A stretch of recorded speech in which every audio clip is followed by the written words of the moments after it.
about people from Eritrea, Myanmar and My God, please you tell me can't have gone anywhere. Specifically. You can't have gone anywhere. If you honestly have to answer that question. It is a simple statement of the obvious. It is a simple statement of the obvious that countries and cultures have differences. What it doesn't cultures? mean... Specifically, what are the cultural specificities? Okay, I'll give you the history lesson. This country has, throughout most of its history... Douglas Murray is absolutely destroying this woman who claims to be a globalist over immigration and globalization issues that the UK faces today. Douglas uses facts and statistics to school her and everyone else on the dangers these issues pose if we fail to pay attention to it. I want to move it on, if I may, Guy, because we want to talk about the cultural issues which David led us on to. I just wanted to make a point about the technology. Yeah, if you would. So, yeah, Maya, we haven't heard from you yet. Let's talk about those cultural challenges, the globalization of people, if you like. People going round the world throughout history has made the world go round, hasn't it? But there are people in this country, and David was speaking about it, who have seen rapid change in front of their eyes, and they've also been sneered at by the liberal intelligentsia as racists. So I think that's a bit of a crude analysis of what's actually happened. I think the whole immigration debate needs to be put in the broader context in which migrants have been consistently scapegoated. So we've seen migrants blamed for low pay, we've seen them blamed for crumbling public services, and what's actually going on, all the evidence shows from the LSE to the OECD that migrants aren't a significant factor in low pay, and that it's underinvestment in our public services that's leading to them to collapse. So I think that there are a number of things going on with people's cultural anxiety. I think that is a real thing. I'm not denying that it is. And we need to look at the other factors alongside immigration. But just to talk about immigration first, I think that the whole immigration debate, it needs to be recognised. Zubaida Haq from the Runnymede Trust has talked about this, that anti-immigration sentiment is not always correlating with the numbers of immigrants in the country. So if you go back to 1978, you will see that when there was net migration was 0, you will see that 70% of people in Britain said that they felt that their culture was being swamped by migrants. So what that tells us is that we need to be recognising that anti-immigration sentiment is very deeply entrenched in this country, and we need to be addressing... Is it? Because we've had a lot of attitudinal change on many social issues since 1978, which goes against that particular time. So can you compare like with like? Well, I think that what we can look at is the fact that there has consistently been a hostile environment to migrants. If you look at government policy from the 1960s, there was a concerted effort to keep migrants of colour out of this country. So what I'm saying is not that we should be ignoring people's concerns, what are often deemed legitimate concerns by politicians, but we should be recognising that instead of just calling people racist, we should be addressing why there is prejudice. That's not to say that everyone who's anti-immigration is racist, but it is to recognise that there is an element of racism, an element of prejudice within the anti-migrant feeling, and I think we need to be addressing that, trying to break down difference as opposed to reinforcing those differences, because people all over the world have far more in common than a lot of this discourse would have us believe. Alone, you can understand why Douglas Murray's opposition to this point is justified.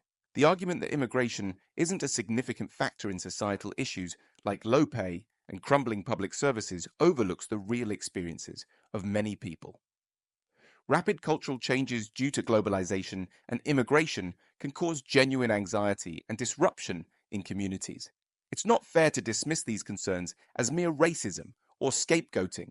While it's important to recognize other factors like underinvestment in public services, we must also acknowledge that unchecked immigration can strain resources and alter the cultural fabric of a nation.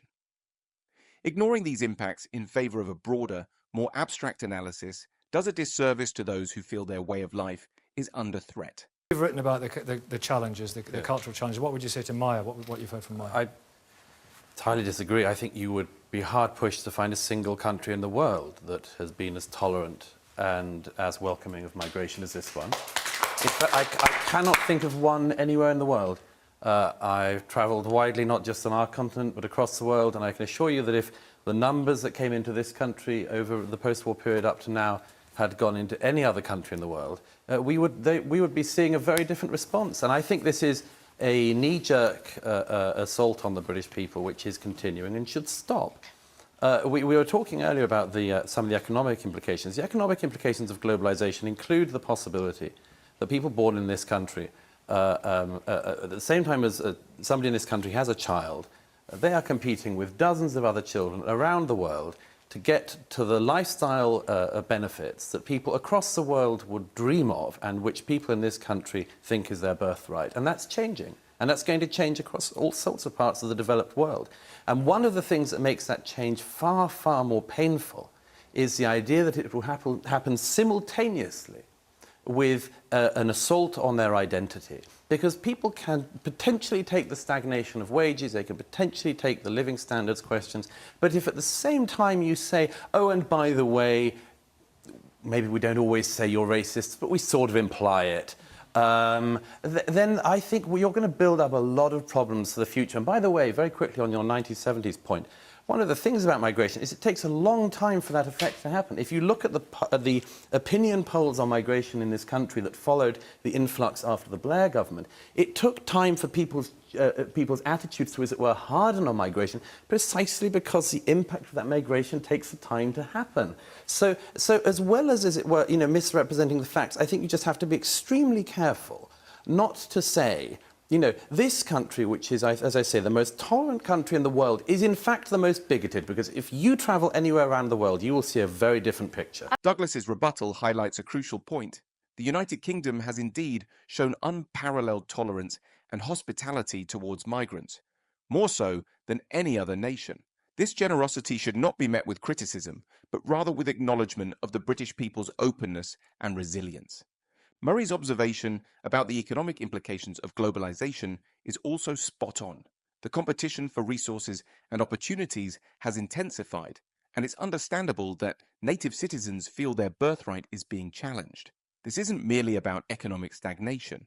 It's about a perceived assault on national identity and cultural heritage. Therefore, it's essential to recognize and address these concerns without dismissing them as mere xenophobia. The British people deserve respect for their tolerance, and their legitimate worries about rapid cultural and economic changes must be taken seriously. The argument about tolerance being a problem is fundamentally flawed. For decades, the UK has indeed been a beacon of tolerance, but this tolerance is rooted in values of love and acceptance. However, Murray rightly points out that this tolerance should not come at the expense of the nation's identity and values. The notion that Britain's history of migration means we should abandon our core values is misguided. The Reformation, the Enlightenment, and the Age of Reason have all contributed to a set of social values that define the British identity. These values and principles have shaped a nation that stands for freedom, democracy, and human dignity. Therefore, while tolerance is important, it must be balanced with the preservation of these fundamental values. The influx of people with vastly different values can indeed pose a threat to the social identity that has been carefully crafted over centuries.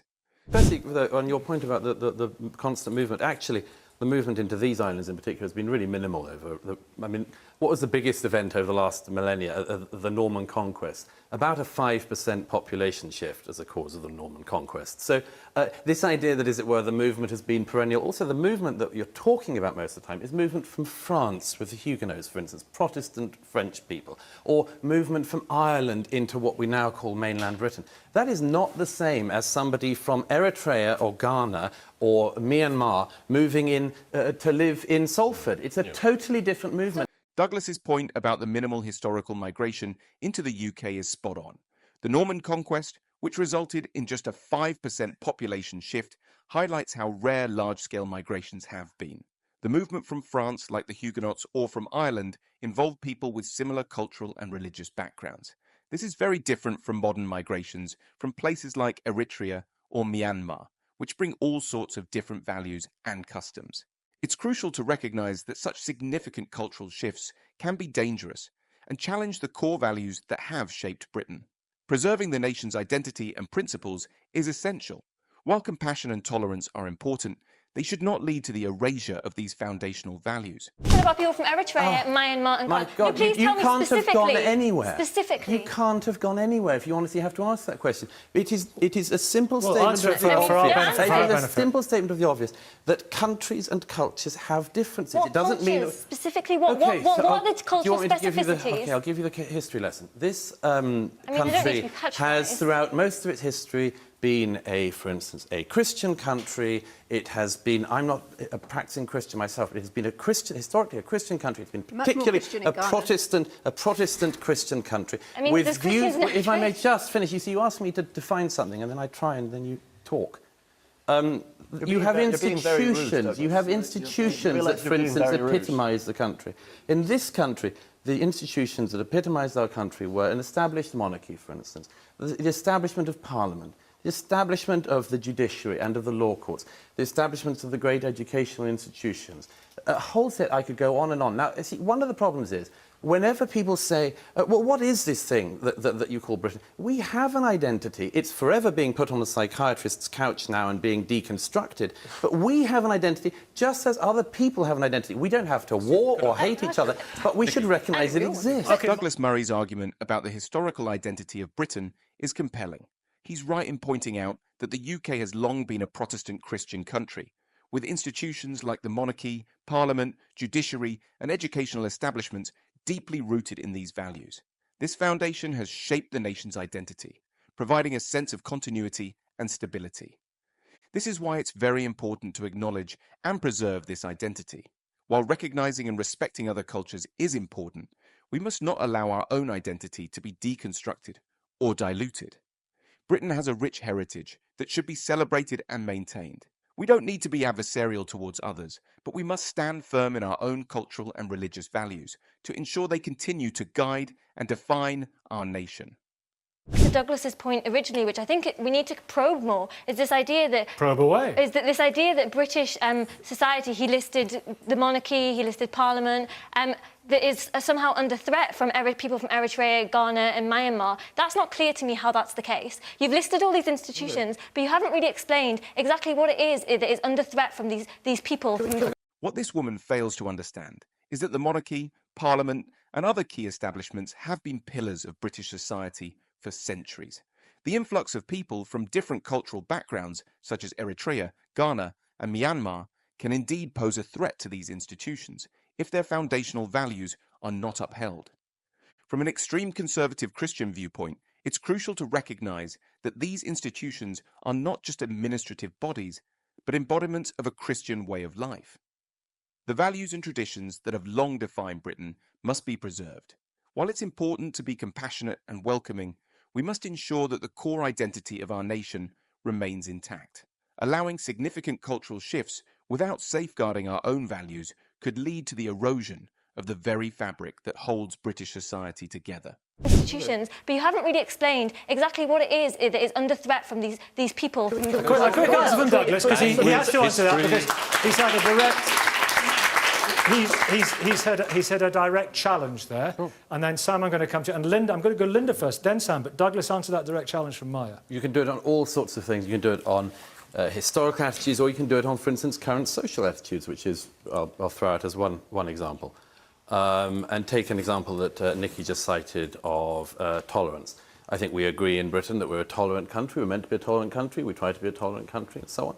There's been polling in recent years that actually shows that the more immigration you have, the less tolerance you have on certain issues, not because we, the British people, have become intolerant, but because people come with views of their own.